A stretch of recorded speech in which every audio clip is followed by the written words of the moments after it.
تو یہ علماء نے لکھا یہ اشارہ ہے، یہ تبلیغ کا کام اونچا کام ہے۔ جو اس میں آئے گا نا بڑے حوصلے لے کے آئے گا، اس کو کشادہ سینہ لے کے آنا پڑے گا، مگر نہ وہ کیا کرے گا، وہ بد دل ہو جائے گا، تنگ دل ہو جائے گا، وہ کہے گا بھی نہیں۔ اور بڑے بڑے لوگ وہ کہیں گے نہیں، بس بڑے حوصلے چاہیے۔ اس پہ علماء نے ایک اور بات لکھی ہے کہ تبلیغ جو ہے نا، تبلیغ اس میں سب سے زیادہ، تبلیغ میں سب سے زیادہ دل کا کام ہے، سب سے زیادہ دل کا کام ہے، اور دوسرے نمبر پر اس میں وجود کا کام ہے، اور تیسرے نمبر پر زبان کا کام۔ سب سے زیادہ کس کا کام ہے؟ دل کا، اور دوسرے نمبر پر وجود کا، اور تیسرے نمبر پر زبان کا۔ اور آج سب سے زیادہ تبلیغ میں کیا استعمال ہو رہی ہے؟ زبان۔ آج تبلیغ میں سب سے زیادہ کیا استعمال ہو رہا ہے؟ زبان۔ حضرت فرمایا کرتے تھے مولانا الیاس صاحب رحمۃ اللہ علیہ، پوری تبلیغ میں زبان کا اتنا ہی حصہ ہے جتنا پورے وجود کے اندر زبان کا حصہ ہے۔ آج تو تبلیغ کہنوں کا نام ہو گیا نا۔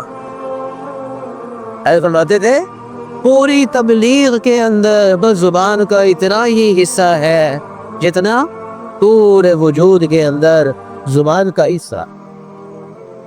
تو بھی یہ اس پہ غور کریں تو موسیٰ علیہ السلام کو سب سے پہلے کیا دعا مانگنی چاہیے تھی؟ زبان کی۔ کیوں؟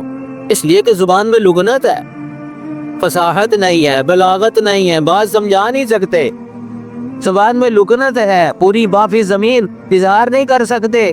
تو اس کا تقاضا یہ تھا کہ سب سے پہلے کیا دعا مانگتے ہیں؟ اللہ بات سمجھا دی ہے، اور فرعون کے دربار میں جانا ہے، اور حوصلہ بھی چاہیے، زبان کے اندر بھی طاقت چاہیے۔ اے اللہ زبان کی گھیرا کھول دے، لیکن نہیں، پہلے نمبر پر رب اشرح لی صدری، اے اللہ میرا حوصلہ بڑا کر دے، میرے دل کو کشادہ کر دے۔ اور دوسرے نمبر پر ویسر لی امری، اے اللہ یہ جو میرا کام ہے نا، جو میں نے وجود سے کرنا ہے، اس کے لیے میں نے تھکنا ہے، جانا ہے، سفر کرنا ہے، اے اللہ میرے لیے اس کو آسان کر دے، اس گشت کو آسان کر دے۔ گشتیں کرنا، یہ جو میں نے اپنے وجود کو استعمال کرنا ہے، سب سے پہلی بات میرے سینے کو کشادہ کر دے۔ اور دوسرے نمبر پر یہ جو میں نے جانا ہے، کش کرنی ہے، فرعون تک پہنچنا ہے، تیرا پیغام لے کے جانا ہے، اے اللہ میرے لیے آسان کر دے، اس کو آسان کر دے۔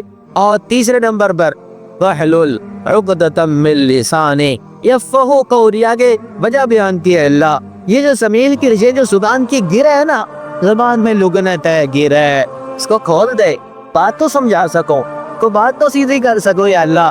پہلی وجعل لی، پھر آگے چوتھی دعا وجعل لی وزیرا من اہلی، ایک میرے اہل میں سے ایک میرا نائب بنا دے، ایک میرے اہل میں سے میرا ایک نائب بنا دے جو میرے ساتھ جائے، دو جائیں، دو، ایک نہیں، دو کے اندر طاقت ہوتی ہے، دو جان۔ پھر اس کا نام بدلایا ہارون اخی اشدد بہ ازری، اور پھر کہا واشرکہ فی امری، کام میرا ہے، کام میرا ہے، کام میرا ہی ہے، اس کو میرے کام میں میرے ساتھ شریک کر سے، اپنا کام۔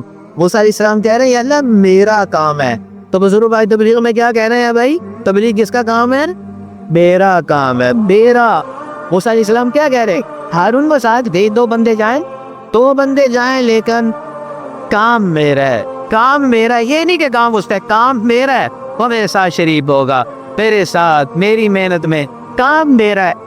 ہم سارے مولانا جبیر صاحب فرمایا کرتے تھے، اللہ نے کہا اچھا تو نے دعائیں مانگی ہیں، اب اللہ تعالیٰ کے احسانات، دین ہے نا، اللہ تعالیٰ کے احسانات 1 2 3 4 تو لمبا ہے، تو ختم ہو جائے گا کام سارا، یہی سارا کرنے کے بعد تو اللہ تعالیٰ نے پھر کیا کہا؟ اے موسیٰ ہم نے شروع سے شروع کر دیا، ہم نے تیرے لیے یہ کیا، تیری محبت القید علیک محبت منی، ہم نے تیری محبت ہم نے لوگوں کے دلوں میں ڈالی اور زیری نگرانی کی، اور ایسے ایسے چلتا چلتا تو آگے پہنچ گیا، فرعون کے پاس گیا، تیری پرورش کی، پھر ایسے کیا، پھر ایسے کیا۔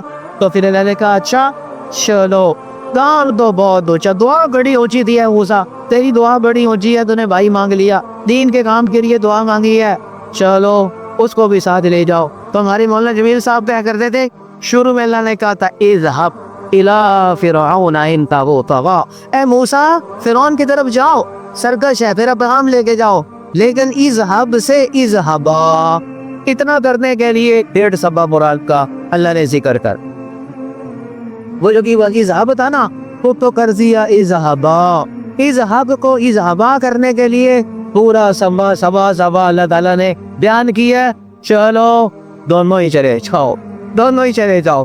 تو میرے دوستوں نے یہ کہا تھا کہ دنیا کی اللہ تعالیٰ کے ہاں قیمت نہیں ہے، جب بندہ دنیا پہ محنت کرتا ہے تو اپنی قیمت ہو جاتا ہے، اور دین کی اللہ تعالیٰ کے یہاں قیمت ہے، جب بندہ دین پر محنت کرتا ہے تو اللہ تعالیٰ کے یہاں قیمتی ستر ہوتا چلا جاتا ہے۔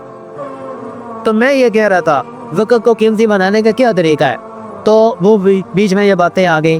میں یہ کہہ رہا تھا کہ آسان جواب ہے اس کا کہ جہاں جہاں اللہ کے نبی نے اپنی جان لگائی، وہاں جان لگانے سے قیمتی ہو جائے گی۔